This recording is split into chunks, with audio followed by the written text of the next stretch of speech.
बताओ, ऐसी स्थिति, चलना मुश्किल था, मुझे आश्रम से निकाल दिया गया। तो मैं उस आश्रम के महंत के पास जब गया, कहा आओ महाराज। उन्होंने कहा सुना है आपने हमारे लिए खबर भेज दी है कि आप निकल जाइए, तो अपराध बताइए। उनका कोई नहीं। उनका कारण बताइए। बोले कुछ नहीं कारण ऐसे, उनका आपको समझ में आना चाहिए कि मैं बीमार शरीर हूँ, कम से कम आपके यहाँ छत के नीचे तो पड़ा हूँ।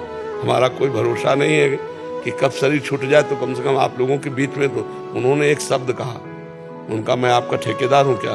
तो हम कहा बस इसके आगे हमने फिर तुरंत पलट गए। हम कहा नहीं, ठेकेदार तो हमारे भगवान है।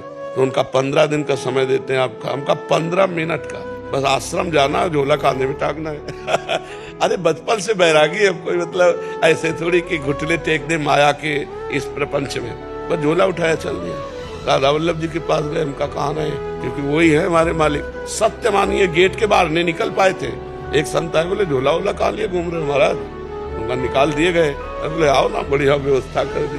गोस्वामी तुलसीदास जी को जब सम्राट अकबर ने ताज उतार के रखा ना चरणों में, तो आंसू आ गए। तो निजी जनों ने पूछा कि आनंद के आंसुओं की बादशाह प्रणाम कर रहा है? बोले नहीं, इस बात के आंसुओं की जब तुलसी राम का नहीं था तो मांगे टुकड़े नहीं मिलते थे।